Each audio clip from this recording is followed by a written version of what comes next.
మన లాస్ట్ వీడియోలో conditional statements అంటే ఏంటి వాటి రిలేటెడ్ ఇంటర్వ్యూ క్వశ్చన్స్ చేసాం ఆ వీడియో చూసి ఈ వీడియో చూడు ఎందుకంటే ఆ వీడియోకి కంటిన్యూషనే ఇది. ఈ వీడియోలో మనం ఏం చేద్దామంటే రియల్ టైంలో ఎలా ప్రాక్టీస్ చేయాలనేది మీకు చెప్తాం ఓకేనా.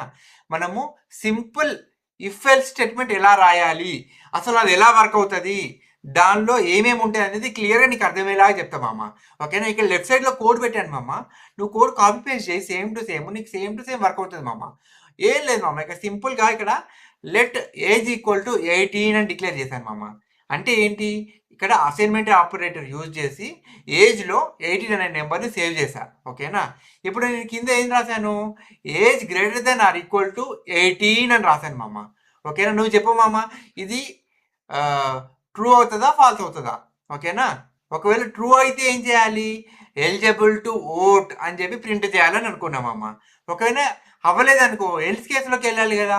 ఎల్ స్టేట్మెంట్లో ఏమని రాశాను, నాట్ ఎలిజిబుల్ టు ఓట్ అని రాశాను ఇప్పుడు నువ్వు చెప్పు ఏజ్ అనేది 18 ఓకేనా. 18 greater than or equal to 18 అన్నాడు అదేంటి ట్రూ కదా, అందుకని ఎలిజిబుల్ టు ఓట్ అని ప్రింట్ అవుతుంది.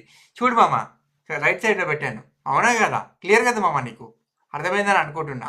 కండిషనల్ ఆపరేటర్స్ ఎలా పనిచేస్తున్నాయి, ఇది ఎలా పనిచేస్తుందో నీకు క్లారిటీ వచ్చిందని అనుకుంటున్నా నేను. సెకండ్ అసెస్మెంట్కి వచ్చాము. ఇక్కడ ఏం చేద్దాము అని అంటే ఎల్సిఫ్ లాడర్ గురించి తెలుసుకున్నాం ఒకవేళ నీకు మల్టిపుల్ కండిషన్స్ ఉన్నాయి, వాటిని నువ్వు హ్యాండిల్ చేయాలి అనుకుంటున్నావు ఓకేనా. ఇంటర్వ్యూలో కూడా అడుగుతాడు, మల్టిపుల్ ఇఫ్ కండిషన్స్ ఉన్నాయి, నువ్వు ఎలా వాడతావు వాటిని అని అడుగుతాడు. అప్పుడు నువ్వేమని ఆన్సర్ చెప్పాలి ఐ షుడ్ యూజ్ ఎల్సిఫ్ అని క్లియర్గా చెప్పాలి ఓకేనా. నీకు ఇక్కడ ఎగ్జాంపుల్ పెట్టాను లెఫ్ట్ సైడ్లో, రైట్ హ్యాండ్ సైడ్లో అవుట్పుట్ పెట్టాను చూస్తూ ఉండు. ఇక్కడ లెట్ మార్క్స్ ఈక్వల్ టు 75 అని డిక్లేర్ చేశాను ఓకేనా.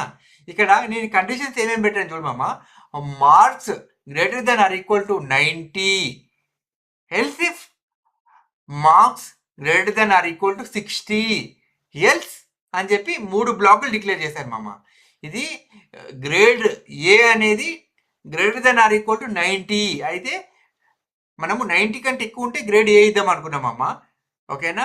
60 కంటే ఎక్కువ ఉంటే మనము గ్రేడ్ బి ఇద్దాం అనుకున్నాము. ఇక రిమైనింగ్ కేసులో మిగతా వాళ్ళందరికీ సి గ్రేడ్ ఇద్దాం అనుకున్నాం ఓకేనా. ఇక్కడ చూడు కన్సోల్ డాట్ లాగ్ పెట్టాను నువ్వు చెప్పు ఇక్కడ మార్క్స్ అనేది 75 ఉన్నాయి ఓకేనా. గ్రేడ్ ఏ వస్తుందా, 75 greater than or equal to 90, false కదా అది ఆ బ్లాక్లోకి వెళ్ళదు, సెకండ్ బ్లాక్లోకి చెక్ చేస్తుంది. 75 greater than or equal to 60 కంటే ఎక్కువనే కదా 75 అనేది, అందుకని చెప్పి గ్రేడ్ 2 అనేది ప్రింట్ అవుతుంది కన్సోల్ డాట్ లాగ్లో ఓకేనా. కన్సోల్లో చూడు గ్రేడ్ 3 అనేది ప్రింట్ అయింది, క్లియర్ కదా నీకు. మనం థర్డ్ అసెస్మెంట్కి వచ్చాము. ఇక్కడ మనం ఏం చేద్దామంటే స్విచ్ స్టేట్మెంట్ని వాడదాము ఓకేనా. అసలు ఎల్సిఫ్ ఉన్నప్పుడు స్విచ్ ఎందుకు వాడాల్సి వచ్చింది అనేది నీకు క్లియర్గా అర్థం కావడం కోసం చెప్తాం ఏం లేదు ఎల్సిఫ్కి మల్టిపుల్ ఇఫ్ స్టేట్మెంట్స్ ఉంటే మనము స్విచ్ ఎల్సిఫ్ వాడతాము ఓకేనా. కానీ ఎల్సిఫ్లో ఒక్కసారి ఒక బ్లాక్లోకి వెళ్ళిందని అంటే మళ్ళీ డైరెక్ట్గా బయటకు వచ్చేస్తుంది.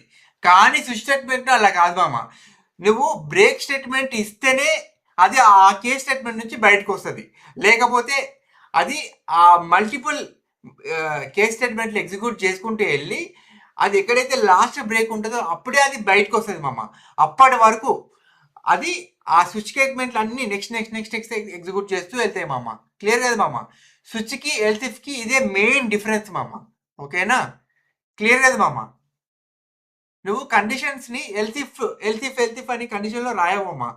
సింపుల్గా ఒక వేరియబుల్ డిక్లేర్ చేసి ఆ వేరియబుల్ని కేస్ స్టేట్మెంట్లో మ్యాచ్ అయిన కేసెస్ అన్నిటి పెట్టుకుంటూ వెళ్తామమ్మా. ఇక్కడ చూస్తే సింపుల్గా డే ఈక్వల్ టు మండే అని డిక్లేర్ చేశాను ఓకేనా.